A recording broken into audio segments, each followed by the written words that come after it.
ചുമട് താങ്ങി ജീവിതത്തിന്റെ തെളിമ.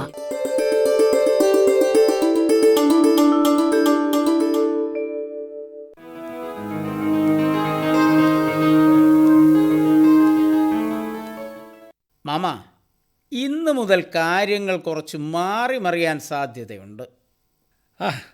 அது என்ன குட்டப்பாய், நியூ இயர் ஆனதுனாலயா? என்ன மாற்றங்கள்? പ്രകാശേട്ട ഒരു മാസത്തേക്ക് ഡൽഹി പോയല്ലോ. അപ്പോൾ പ്രകാശേട്ടൻ്റെ ചുമതലകൾ ആർക്കായിരിക്കും? யாருக்கு? ഒന്ന് ഊഹിച്ചേ. நான் அதை பற்றி நினைக்கவே இல்லை. ஆனால் என் ஊகம் அது ஃபாதருக்கு தான். എന്നാൽ മാമ ഒരു സത്യം മനസ്സിലായിക്കോ. என்னது?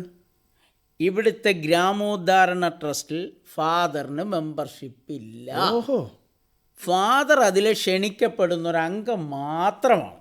அப்படியா? நான் நினைத்தது ஃபாதர் அதோட ஏதோ நிர்வாகியாக்கும் என்று.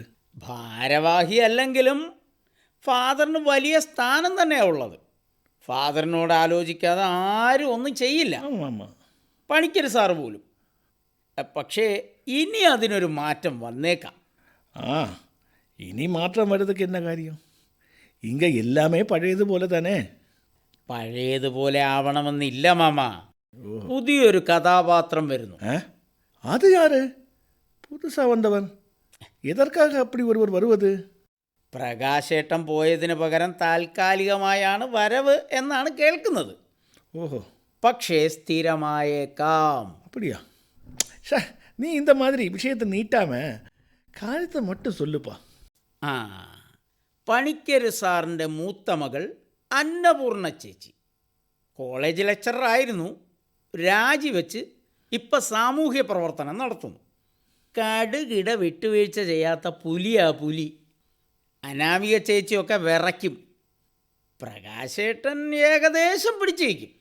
என்னைக்கு வராங்க? கேட்ட உடனே பயமாக இருக்கு. என்ன அப்படியே மதுரைக்கு அனுப்புவார்களா? അതിനൊന്നും സാധ്യതയില്ല.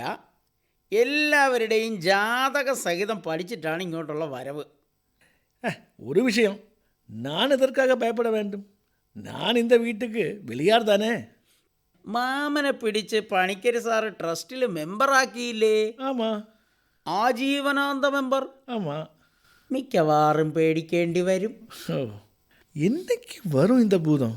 ஒன்று செய்யலாம், நான் மதுரைக்கு போயிட்டு வரேன். വേണ്ട മാമ, അന്നപൂർണ ചേച്ചി അതിരാവിലെ വന്നു. அப்படியா?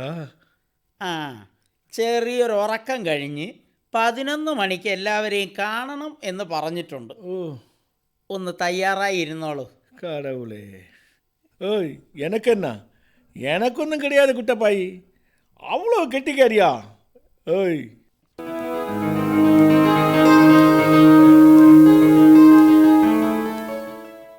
ഫാദർ, അന്നപൂർണ ചേച്ചി എപ്പോൾ വരും?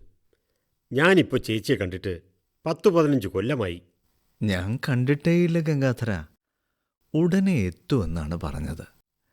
ബേബിക്കാളെ അറിയാമോ? എൻ്റെ പൊന്നേ, വല്ലാത്ത സ്വഭാവമാണ്. ഇത്തിരി പ്രയാസമാണ് പിടിച്ചിരിക്കാൻ. ഫാദർ, ചേച്ചി ആരെയും സൂചിപ്പിക്കാൻ ഒന്നും പറയത്തില്ല. യോജിക്കാൻ പറ്റിയില്ലെങ്കിൽ മുഖത്ത് നോക്കി പറയും. പണിക്കര് സാറിൻ്റെ ചെറുപ്പത്തിലെ സ്വഭാവമെന്ന് പറയാം. പണിക്കര് സാറ് ചെറുപ്പത്തിൽ വലിയ ദേഷ്യക്കാരനായിരുന്നോ? വിശ്വസിക്കാൻ പ്രയാസം. ഏകദേശം. അന്നൊക്കെ നാട്ടിൽ ചട്ടമ്പിത്തരം കാണിക്കുന്നവർക്ക് വരെ സാറിനെ പേടിയായിരുന്നു. സാറിൻ്റെ മുന്നിൽ എന്തെങ്കിലും വകതിരിവില്ലാതെ പെരുമാറിയാൽ തല്ലുറപ്പാ. അമ്മയാണ് സാറിനെ മയപ്പെടുത്തി സാത്വികനാക്കിയത്. ഫാദറൊക്കെ കാണുമ്പോഴേക്കും സാറ് വളരെ ശാന്തനായി കഴിഞ്ഞിരുന്നു. അപ്പോൾ പണിക്കര് സാറിൻ്റെ ഈ മകളും മെല്ലെ ശാന്തസ്വഭാവി ആയിക്കൊള്ളും. അതിലേക്കുള്ള യാത്രയിലായിരിക്കും അവർ. ഓ, എനിക്ക് വലിയ പ്രതീക്ഷയൊന്നുമില്ല ഫാദർ. അവരെ വീട്ടിൽ വിളിക്കുന്ന പേര് ദുർഗയെന്നാ. അമ്മ അറിഞ്ഞാണ് വിളിച്ചു തുടങ്ങിയത്. ശരിക്കും സംഹാരരുദ്രയാണ്. എന്തിനാ ബേബി ഒരാളെക്കുറിച്ച് ഇങ്ങനെ ദുഷിച്ചു പറയുന്നത്? അന്നപൂർണ ചേച്ചി നല്ലവളാ ഫാദർ, വളരെ നല്ലവൾ. ബേബി ടീച്ചറെ, നമ്മൾ ഒരാളെയും അയാളുടെ ബാഹ്യ സ്വഭാവം കൊണ്ട് വിലയിരുത്തരുത്. പി കുഞ്ഞിരാമൻ നായർ ചിലരെക്കുറിച്ച് എഴുതി കണ്ടിട്ടില്ലേ? നാളികേരം പോലെ പൊളിച്ചു ചെല്ലുമ്പോൾ അകത്ത് ഇളനീരാണ്, സ്നേഹത്തിൻ്റെ ഇളനീർ. ഞാനൊന്നും പറയുന്നില്ല. ഇനിയെല്ലാം കുട്ടപ്പായി പറയുന്ന പോലെയാണ്. അവന് മാത്രമേ ദുർഗ ചേച്ചി എന്ന് വിളിക്കാൻ അനുവാദമുള്ളൂ. എല്ലാരും കിട്ടുമ്പോൾ അനുഭവിച്ചോളും. ഞാൻ ഇറങ്ങുന്നു. 11 മണിക്ക് നിങ്ങൾ കണ്ടാ മതി. ഞാൻ പിന്നെ മുട്ടിക്കോളാം.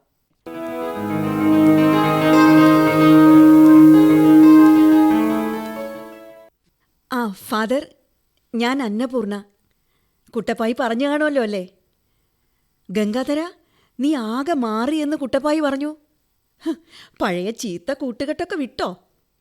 പണിക്കർ സാറ് പറഞ്ഞിരുന്നു മാഡം വരുന്നുണ്ടെന്ന്. പ്രകാശും പോകുന്നതിന് മുമ്പ് പറഞ്ഞു. ചേച്ചി, ഞാൻ കുറേ വർഷങ്ങൾക്ക് ശേഷമാണ് കാണുന്നത്. ചേച്ചിക്ക് ഒരു മാറ്റവുമില്ല. അതൊരു പ്രശംസയല്ലല്ലോ ഗംഗാധര. മാറണം. ഞാനും മാറി. ഗംഗാധരൻ കാണുമ്പോൾ എനിക്ക് 25 വയസ്സാ പ്രായം. ഇപ്പോൾ 45. 20 വർഷം. അതിൻ്റെ മാറ്റമൊക്കെ ഉണ്ട് കേട്ടോ, ആകൃതിയിലും പ്രകൃതിയിലും. ഗംഗാധരൻ്റെ ഓർമ്മയിലെ മാഡം അതുപോലെ എന്നാവും ഉദ്ദേശിച്ചത്. ചേച്ചി പറഞ്ഞത് ശരിയാ. 20 വർഷത്തിൻ്റെ മാറ്റം കാണും. ഫാദർ പറഞ്ഞതുപോലെ എൻ്റെ മനസ്സിലെ ചേച്ചി മാറാതെ നിൽക്കുന്നു. ഫാദർ, എന്നെ മാഡമെന്നൊന്നും വിളിക്കണ്ട കേട്ടോ. അന്നപൂർണ എന്ന് വിളിച്ചാൽ മതി. ഇവിടെ ഒരു കൗണ്ടറുണ്ട്, കുട്ടപ്പായിയുടെ അങ്കിൾ എന്ന് പറഞ്ഞിരുന്നു. ഇങ്ങോട്ട് വന്നിട്ടില്ലേ? വരുമെന്ന് പറഞ്ഞിരുന്നു. ഈ നാട്ടിൽ വന്ന് ഇവിടുത്തുകാരനായി. വലിയൊരു കഥയാണ് പുള്ളിയുടെ വരവും താമസവും എല്ലാം. ചേച്ചിക്ക് ആളെ ഇഷ്ടമാവും. നല്ല മനുഷ്യനാണ്. ആഹാ, എനിക്കിഷ്ടമാവുമെന്ന് ഗംഗാധരൻ എങ്ങനെ അറിയാം? ആദ്യം ഞാൻ ആളെ ഒന്ന് കാണട്ടെ, സംസാരിക്കട്ടെ. പിന്നെ കഥകൾ നമ്മുടെ നോവലിസ്റ്റ് അനു എന്നോട് പൊടിപ്പും തൊങ്ങലും വെച്ച് പറഞ്ഞിട്ടുണ്ട്. അന്നപൂർണ എന്ന് വിളിച്ചു തുടങ്ങുകയാണ് ഞാൻ. കൗണ്ടറെ നമ്മൾ ട്രസ്റ്റിൻ്റെ ഡയറക്ടർ ബോർഡിൽ എടുത്തിട്ടുണ്ട്. ഞാനതിൽ അംഗമല്ല, അതും അറിയണം. ക്ഷണിക്കപ്പെട്ട അംഗമാണ്. പക്ഷേ ഫാദർ ഇല്ലാതെ ഒരു കാര്യവും നടക്കാറില്ല ചേച്ചി. പണിക്കര് സാറുമായിട്ട് തുടങ്ങിയ ചങ്ങാത്തമാണ് ഫാദറിൻ്റേത്. ആ, അറിയാം ഗംഗാധര. എനിക്ക് ബേബിയെയും കാണണം. എല്ലാവരുമായി ഒന്ന് ഒത്തുകൂടണം. തീയതി സമയവും കുട്ടപ്പായിയോട് പറയാം. ഫാദറിൻ്റെ സമയത്തിനനുസരിച്ച് മീറ്റ് ചെയ്താൽ മതി. അപ്പോൾ ശരി ഫാദർ, എനിക്ക് ടൗൺ വരെ ഒന്ന് പോകണം. C you again. ശരി അന്നപൂർണ.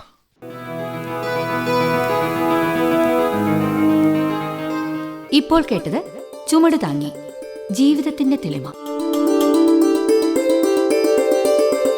രചന ശ്രീകുമാർ മുഖത്തല. ശബ്ദം നൽകിയവർ PA ബിജു, M ശിവകുമാർ, സന്തോഷ് തിരുമല, സുഷമ അനിൽ, സജി ദേവി, ബിജു കല്ലുവാതുക്കൽ.